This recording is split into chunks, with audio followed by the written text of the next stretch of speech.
मुकद्दस कलाम में से आज का टॉपिक, मैं तुझे सलाह दूंगा। एजाज है किसी भी ईमानदार का कि उसका सलाहकार खुदा है। ये बहुत बड़ा एजाज है। ये इस्तेहकाक की बात है कि खुदा हमारा एडवाइजर है, खुदा हमें एडवाइस करता है, खुदा हमें तालीम देता है। अगर आपके पास नेक सलाहकार नहीं है, अगर आपका एडवाइजर ठीक नहीं है, तो फिर आप तबाह हो जाएंगे। पैदाइश 3 बाब में जब हम देखते हैं तो वहां पर एक सलाहकार आता है, और वो सलाहकार कौन है? वो इब्लीस है। ये पैगाम जब मैं लिख रहा था तो मेरे बात सामने आ रही थी, इब्लीस से आप सलाह ना भी ले, वो फिर भी सलाह दे लेते हैं। कई बंदे तानू धक्के ना मशवरे दे रहे होंगे, मुफ्त मशवरा, लेकिन खुदा नॉक करता है। हालेलुया। सुन ले, मुफ्त मशवरे वाले हो, सुन लो। उसने आदम और हवा को भी मशवरा दिया, मुफ्त मशवरा। ये बहुत बड़ा एजाज है। ये इस्तेहकाक की बात है कि खुदा हमारा एडवाइजर है, खुदा हमें एडवाइस करता है। आप सब अजीजों को मेरा बहुत बहुत सलाम पहुंचे। मुकद्दस कलाम में से आज का टॉपिक, मैं तुझे सलाह दूंगा। ज़बूर नंबर 32वां है और उसकी पहली आयत से लेकर 11वीं आयत तक हम पढ़ेंगे। 11 आयत हैं इस ज़बूर की। इसका मुसन्निफ मुकद्दस दाऊद है। मैंने पहले भी बताया था कि सारे ज़बूर दाऊद ने नहीं लिखे। दाऊद ने 75 ज़बूर कलमबंद किए हैं, और हमारे पास जो ज़बूरों की किताब है उसमें 150 साम्स हैं। तो इनमें से हाफ जो है इनका मुसन्निफ मुकद्दस दाऊद है।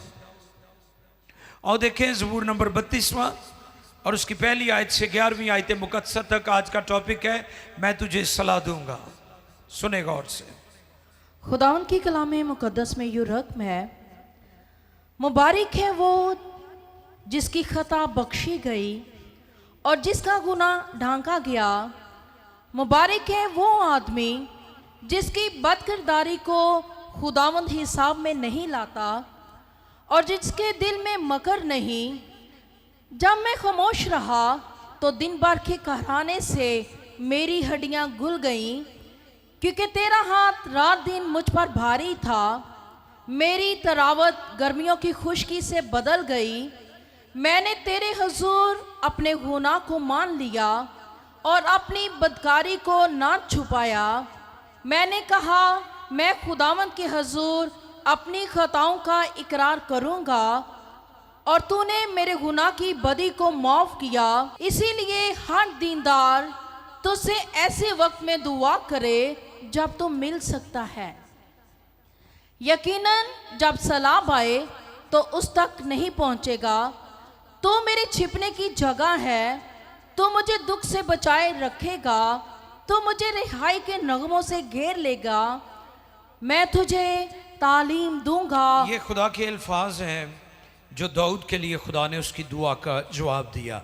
क्या अल्फाज है? मैं तुझे तालीम दूंगा और जिस राह पर तुझे चलना होगा तुझे बताऊंगा। मैं तुझे सलाह दूंगा। मेरी नजर तुझ पर होगी। तुम घोड़े या खच्चर की मानिद ना बनो, जिनमें समझ नहीं, जिनको काबू में रखने का साज दहाना और लगाम है, वरना वो तेरे पास आने के भी नहीं।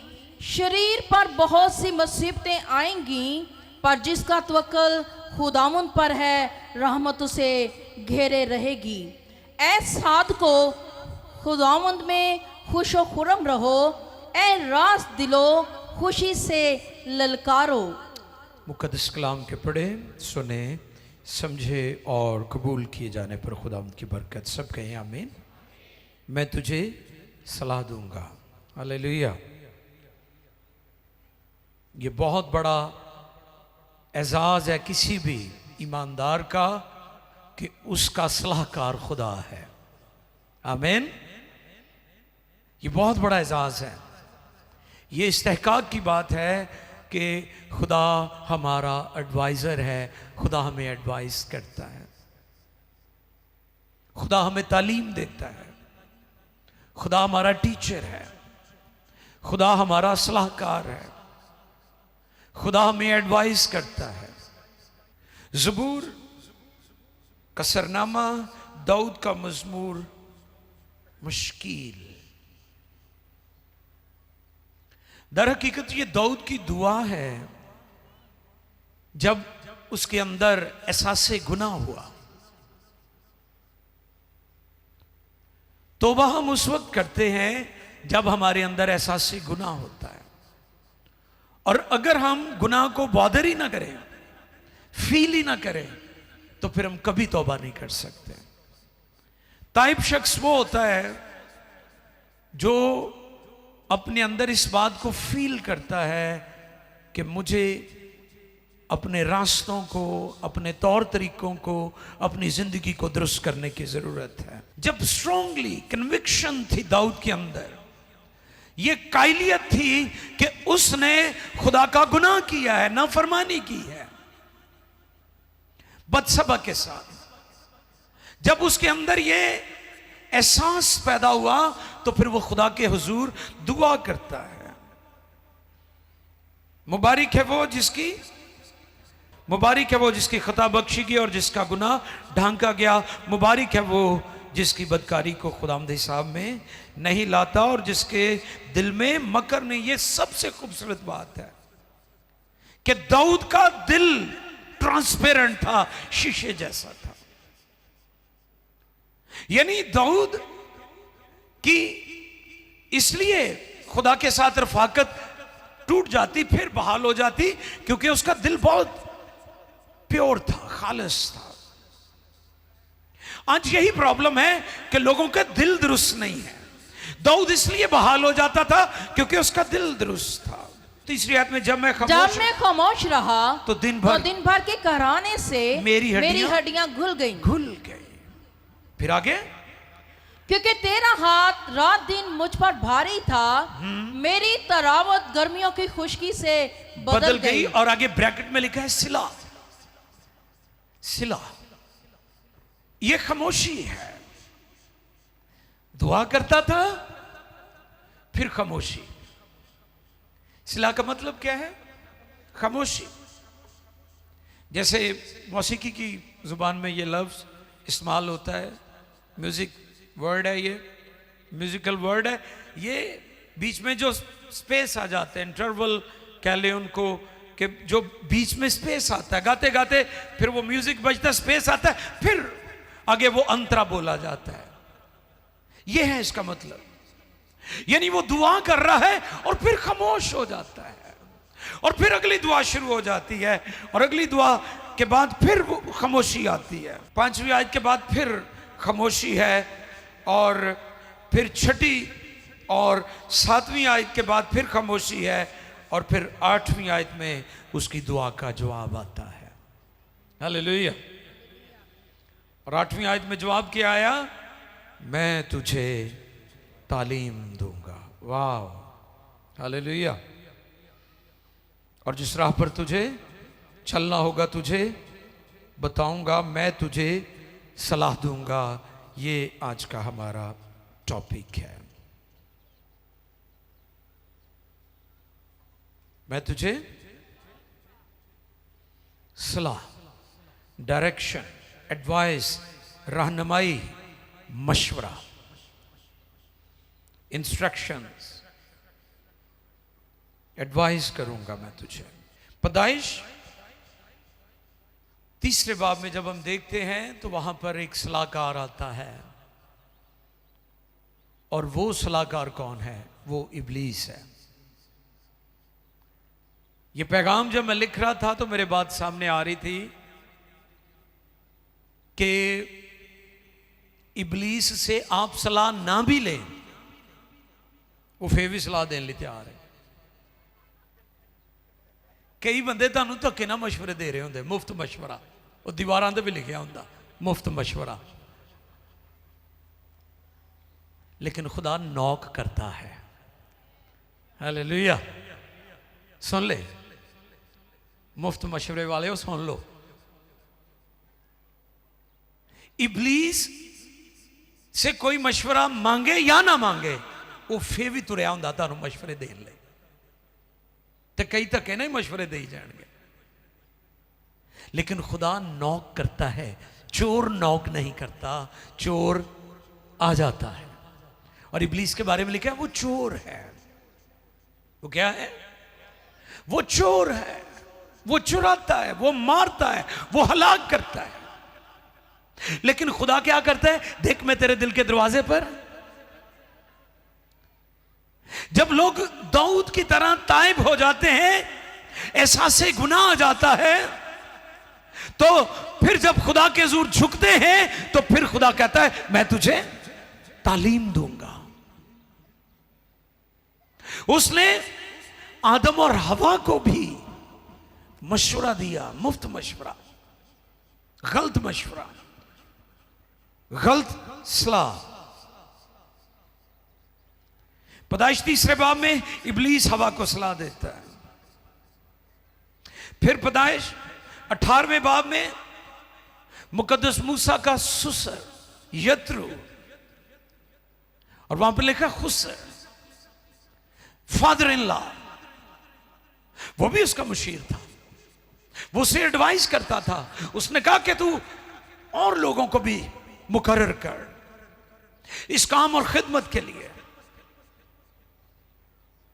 और फिर तवारीख की पहली किताब 26वें बाब की 14वीं आयत में जिक्रिया, वहां पर हमें मिलता है कि वो एक अक्लमंद सलाहकार था। कौन सा सलाहकार? यह हवाला जार नोट करते जाए ताकि आप घर में पढ़ सकें। तवारीख की पहली किताब 26वां बाब 14वीं आयत में जकरिया एक अक्लमंद सलाहकार था। आपके सलाहकार अक्लमंद होने चाहिए, बेवकूफ नहीं होने चाहिए। यानी वो शख्स जो खुद नाकाम है, वो आपको कामयाबी का फार्मूला कैसे दे सकता है? मेरी बात समझ रहे हैं? आप उनसे जाकर मशवरे लेते हैं जो खुद नाकाम है, और जो खुद नाकाम है वो आपको कामयाबी का फार्मूला कैसे बता सकता है? जो खुद निजात याफ्ता नहीं, वो निजात की तालीम नहीं देता। याद रखें, कई दफा तौबा की तालीम दी जाए तो लोग बड़े हैरान होते, कहते साढ़े गिरजे च तो नहीं तालीम दी जाती। तौबा की निजात की तालीम वो देता है जिससे खुद निजात मिली हो। और फिर दूसरा सैमुएल 17 बाब उसकी 6ठी और 7वीं आयत में दाऊद और उसके बेटे अबीसलूम के 2 सलाहकार हैं। 2 सलाहकार हैं, इनको हवाला जात को नोट कर लें। वहां पर 2 सलाहकार हैं, अर्कीहुसी और अखीतुफल। ये 2 नाम है वहां पर, अर्कीहुसी और अखीतुफल। ये 2 मुशीर थे, दाऊद के भी और उसके बेटे अबीसलूम के भी। और फिर दानियल के बारे में लिखा है कि दानियल नबूकदनजर का सलाहकार था, उसे मशवरे देता था। बाइबल की हिस्ट्री भरी हुई है सलाहकारों से, जो सलाहकारी करते थे, जो मशवरा देते थे, जो एडवाइस करते थे। आप हिस्ट्री में भी देख लें, इंसानी हिस्ट्री में, पाकिस्तान की हिस्ट्री में, सिकंदर आजम के बारे में मैं पढ़ रहा था कि उस की जो पावर का और उसकी हुक्मरानी का जो सूरज गरूब हुआ, उसके सलाहकारों की वजह से डूबा था वो। अगर आप ऊपर आते हैं तो उसके पीछे आपके सलाहकार हैं, अगर आप नीचे जाते हैं तो उसके पीछे भी आपकी सलाहकारी है कि आपके सलाहकार कौन है, कौन आपको गाइड करते हैं, किन से आप मशवरा लेकर फिर कामों को करते हैं। वो मिस्त्री गलत मिल जाए ना थानू, हाँ जी, साड़ी सिस्टर ने ना मिस्त्री बुला ले उथे लाहौर, ते मिस्त्री भी रिश्तेदार। दसो वो रोटी भी खवाई जाए तो मकान भी ना बने, वह रिश्तेदारों रोटी तो खवाने पैंदी है ना, लामा बन जाता कि जी असीं इन्हां कोल गए तो सानूं रोटी भी नहीं खवाई इन्हां ने। कई गलत मिस्त्री एंटर हो जान, घर नहीं ताड़ा बनना, वो खपदे ही रहोगे तुसी। ते मशवरा भी सही लोगों को लैके फिर ही घर बनाने चाहिए। सही होने चाहिए लोग आपके इर्द गिर्द। क्यों लेना चाहिए हमें मशवरा? सलाहकारी होनी चाहिए। इमसाल 15-22 पढ़ें जी। इमसाल की किताब 15वें बाब की 22वीं आयत मुकद्दस। सलाह के बगैर इरादे पूरे नहीं होते, सलाह के बगैर इरादे पूरे नहीं होते, पर सलाहकारों की कसरत से क़याम पाते हैं। इसलिए सलाह जरूरी है। क्यों जरूरी है? ये दुनिया का अक्ल तरीन शख्स है, अक्लमंद। क्या नाम है इसका? सुलेमान बादशाह, किंग सोलोमन। और इसके बारे में हम सब जानते हैं कि इल्म और दौलत तो इसे मिरास में मिली थी, लेकिन हिकमत के लिए इसे खुदा की जरूरत थी। इल्म और दौलत तो आपको खानदान से विरासत में मिल जाएगी, लेकिन हिकमत के लिए आपको खुदा की जरूरत है। और घर भी, और कामयाबियां भी, और सरफराजियां भी, और बुलंदी भी हिकमत से मिलती है, हिकमत के बगैर नहीं मिलती। सलाह के बगैर इरादे पूरे नहीं होते, पर सलाहकारों की कसरत से क़याम पाते हैं। हालेलुया। एक गैर बाइबली भी इस्तलाह मौजूद है, वो कहते कंध को भी मशवरा लै लेना चाहिए। तो हालांकि कंध मशवरा दिंदी कोई नहीं कि दिता है कभी मशवरा। तो कई नजूमियां को बैठे होंगे ने, वो सड़क के उत्ते जिहड़े सिर च घट्टा पवा रहे होंगे ने, उन्होंने तो अपनी किस्मत खराब है, तो उन्होंने तुहानू फालगिरी दे नाल की कामयाबी देनी है? नादान लोग पाकिस्तानी किस्मत पुड़ियां लेंदे फिरदे ने। और मेहनत करया करो, किस्मत पुड़ियां लेंदे हो। कई ऐसे पासे लगे हुए ने, प्राइज बांड ले ले, ठीक है, लॉटरी निकल आएगी, कोई जैकपॉट हो जाएगा, कोई ना कोई राह लभ जाएगा। मेहनत करें, क्योंकि जो मेहनती है उसका हाथ उसे दौलतमंद बनाता है। तो यह भी याद रखो, जिहड़े पैसे तुसी मेहनत ना कमाए होने हैं ना, ਉਹਦੇ खर्च करन लगे तुसी बड़े मुताहत हो जाना। तो यह जिहड़ा फरलू प्रोग्राम है ना, ये वही है जिहड़ियां ठगियां नाल आए हुंदे ने। यह फरलू प्रोग्राम जिहड़ा, तो जिहड़े मेहनत नाल पैसे आए हुंदे आ ना, उत्थे तुसी कदम फूंक फूंक के रखोगे। तुहानू पता है इसलिए मैं मेहनत की। ये एवं नहीं, पैसा कमाना सौखा नहीं है। कई साडे इत्थों कहणगे, भाजी $500 भेज दो, तुहाडे लई किहड़ी मुश्किल है। वो उन्होंने पूछो 500 ने कमाया अमरीका च किवें? ये एडा सौखा नहीं पैसे कमाना, उत्थे भी बड़ी मुश्किल पैसा कमाया जाता है। तो कहणगे तुहाडा की बिगड़ जाना है? यानी सानू आदत पई होई है मंगण दी, असीं टलना नहीं इस गल तो। की कहणगे भाई साहब तुसीं तां कपड़े झाड़ने ते इन्ने डिग पैणे ने। वो जालमो, तुहानू की पता कि किस तरह आए ने? एवं फिर मशवरे दे जाएंगे, तुहाडा की बिगड़ जाना है? आप नहीं मेहनत करनी, आप नहीं हाथ हिलाना। हाँ जी, दम का दम, कमाई की दुनिया खाएंगे हम। यही लगे हुए ने साडे ते बहुते इस पासे। वो कला ही बंदा जिहड़ा जिम्मेदारी लै ले, वो पिसदा रहिंदा घर दे विच बेचारा।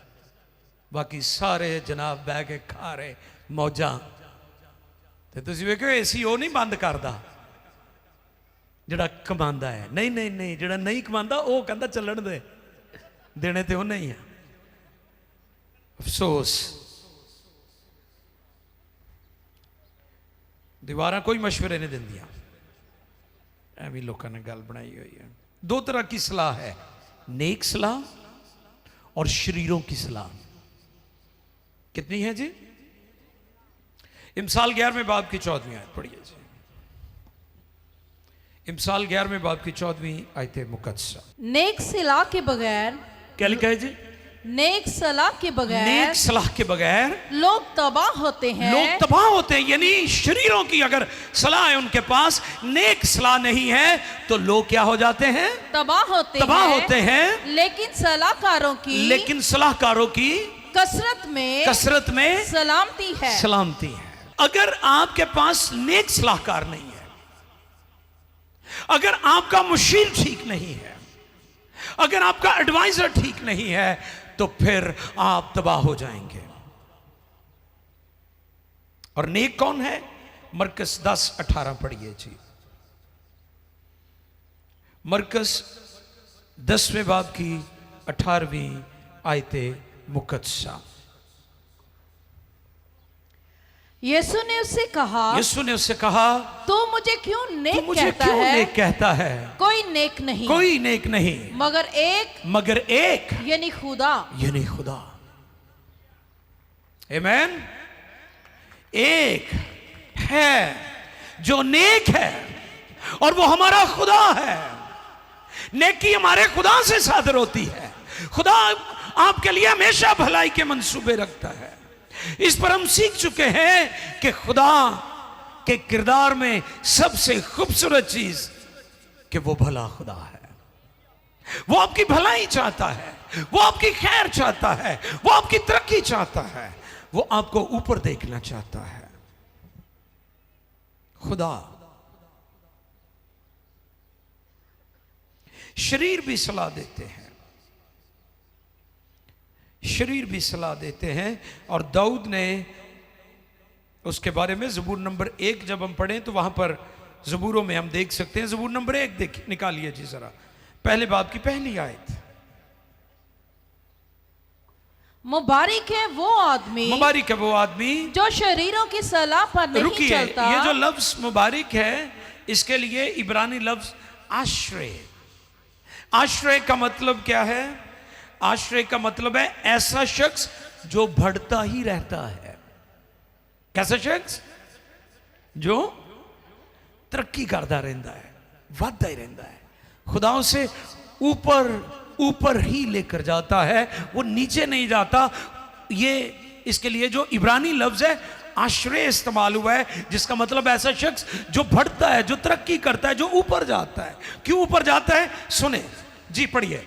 मुबारक है वो आदमी जो शरीरों की सलाह पर नहीं चलता और खताकारों की राह में खड़ा नहीं होता और ठट्ठाबाजों की मजलिस में नहीं बैठता।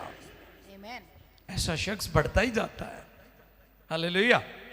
ऐसा शख्स तरक्की करता जाता है, वो नीचे नहीं जाता बल्कि ऊपर जाता है। आश्रय, मुबारक, वो मुबारक है। इसके बहुत सारे, मुबारक के लिए बहुत सारे इब्रानी अल्फाज हैं,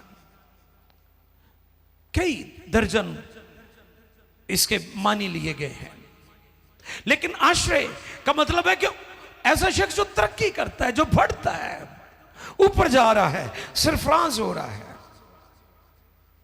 इसलिए हमें अपने मुशीरों से मशवरा लेते वक्त गौर करना चाहिए कि जिससे मैं मशवरा ले रहा हूं, क्या यह दुरुस्त शख्स है भी है कि नहीं। बहुत सारे लोग जिनके इर्द गिर्द अच्छे लोग भी हैं, अच्छे मुशीर हैं, जैसे मैंने सिकंदर आजम का बताया आपको। सिकंदर आजम अलेक्जेंडर द ग्रेट, उसने पूरी दुनिया पर हुक्मरानी की, पूरी दुनिया को फतह किया, और छोटी उम्र में उसने दुनिया को फतह किया। लेकिन जब उसके मुशीर, जो उसके मुशीर थे, ख्वाजा सराद थे, उसे गलत एडवाइस करते थे और आहिस्ता आहिस्ता सारे काम के बंदे उन्होंने मरवा दिए, तो फिर उसकी सल्तनत और उसकी हुकूमत और उसके इख्तियार और उसके अरूज को फिर जवाल होना शुरू हो गया, क्योंकि मुशीर गलत थे। तो आपकी जिंदगी में जो मुशीर हैं वो दुरुस्त होने चाहिए। इस पर हम सीख चुके हैं कि आप मशवरा हमेशा खुदा परस्त लोगों से लिया करें, अपने पास्टर से, अपने माँ बाप से। उनसे मशवरा लें। आपकी जिंदगी में खुदा के बाद, पास्टर के बाद जो सबसे अहम रिश्ता और मकाम रखने वाले लोग हैं वो आपके माँ बाप हैं। उनसे अच्छा मुशीर और कोई नहीं आपका हो सकता। और मुझे नौजवान नस्ल पर अफसोस होता है कि ये अपने दोस्तों की बात मानते हैं, ये अपने माँ बाप की बात नहीं मानते। अफसोस आज की नौजवान नस्ल पर। ये बेटियां अपनी सहेलियों की बात मानती हैं, अपनी मां की बात नहीं मानती और फिर दुख उठाती हैं। हमारे लड़के, हमारे बच्चे अपने बाप की या बड़े भाई की बात नहीं मानते, अपने दोस्तों की बात मानते हैं और फिर वो दुख उठाते हैं। इसलिए सोसाइटी में बिगाड़ है और आज छोटे छोटे बच्चे तरह तरह की बीमारियों में मुब्तला है। डिप्रेशन है, एंजाइटी है, रात को सो नहीं सकते। छोटे छोटे बच्चों को sugar, high blood pressure, medicine खाते हैं। कहां चलेगी हमारी सोसाइटी? क्योंकि इनके मुशीर ठीक नहीं है, इनके मशवरे ठीक नहीं है, इनके सलाहकार ठीक नहीं है, इनके एडवाइजर ठीक नहीं है, इनकी दोस्तियां ठीक नहीं है। मैं तो जाती तौर पर इस बात का कायल हूं कि आप घर के अलावा किसी और को दोस्ती ना बनाएं।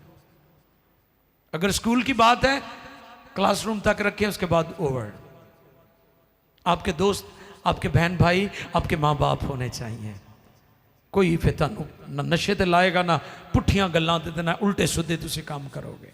कई अज भी दोस्तां दे फसाए हुए जेलां च धक्के खाण दे ने, जलील होंदे ने। मां प्यो की गल नहीं मनी, बुरा लगा जे मां ने कहा या प्यो ने कहा तो बड़ा ही बुरा मनाया। तड़फ तड़फ के बहिंदे ने, इधर उधर जाते ने, तड़फते फिरते ने मछली तरह।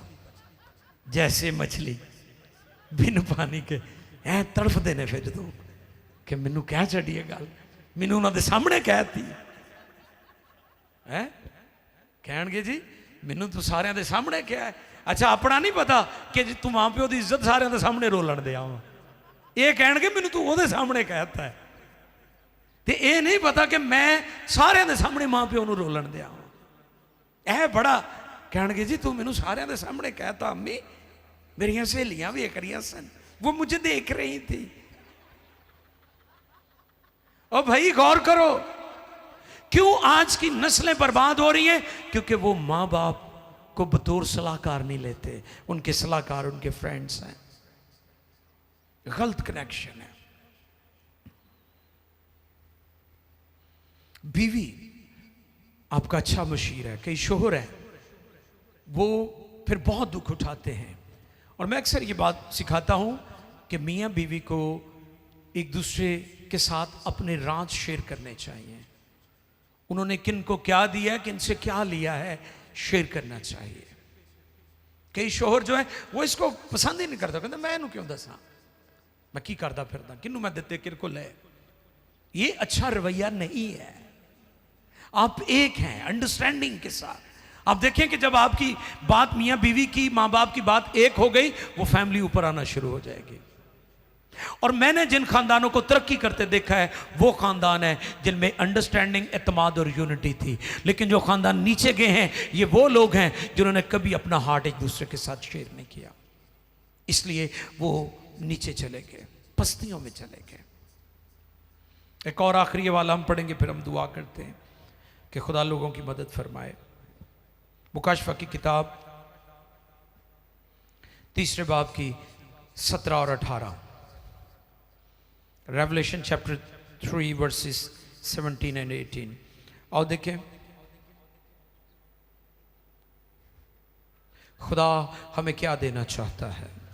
और चूंकि तू कहता है, और चूंकि तू कहता है कि मैं दौलतमंद हूँ, मैं दौलतमंद हूँ और मालदार बन गया हूँ, और मालदार बन गया हूँ, और किसी चीज का मोहताज और किसी नहीं, चीज का मोहताज नहीं, और ये नहीं जानता, और ये नहीं जानता कि तू कम वक्त कि तू कम वक्त और खार और खार और गरीब और गरीब और अंधा और अंधा और नंगा है। और नंगा है। इसलिए मैं तुझे सलाह देता हूँ, क्या लिखा है? इसलिए मैं तुझे सलाह सलाह देता हूँ कि मुझसे कि मुझसे आग में तपाया हुआ आग में सोना तपाया हुआ सोना खरीद खरीद ले ताकि दौलतमंद हो ताकि जाए, दौलतमंद हो जाए, और सफेद पोशाक ले और सफेद पोशाक ले ताकि तू उसे पहनकर नंगेपन के जाहिर होने की शर्मिंदगी ना उठाए और आंखों में लगाने के लिए सुरमा ले ताकि तू बीना हो जाए।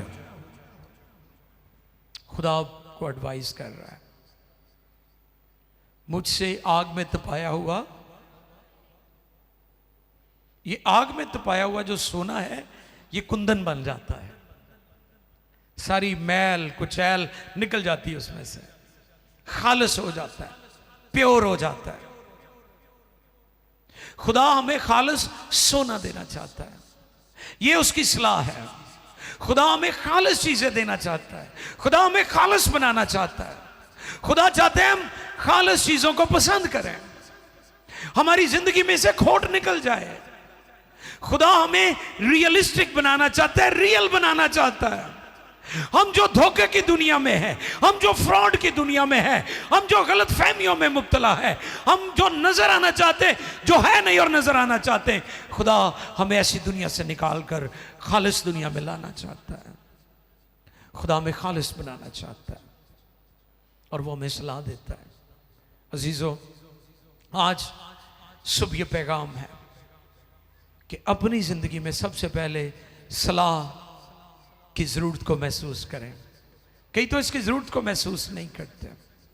सुलेमान ने यह भेद खोला है कि सलाह के बगैर हमारे इरादे, हमारे प्लान्स बेकार हैं। हमारे सलाहकार अच्छे होने चाहिए। सबसे पहले खुदा, उसका रुल कुद्स, और फिर हमारा पास्टर, फिर हमारी फैमिली में हमारे माँ बाप, आपके बहन भाई, ये आपके अच्छे सलाहकार हैं, इनके पास जाएं। आप इधर उधर ना जाएं, इधर उधर जाने के सबब से आप दुख उठा रहे हैं। तो आओ आज गौर करें कि हमारा सलाहकार कौन है। सब सर झुक जाए, अपनी आंखें बंद करें और खुदा के हजूर हम अपने आप को पेश करें और गौर करें। दाऊद ने मुश्किल में, प्रॉब्लम में, और जब उसकी ज़िंदगी में एहसास गुनाह हुआ तो उसने दुआ की, और उसके दुआ के जवाब में खुदा ने उसे क्या कहा?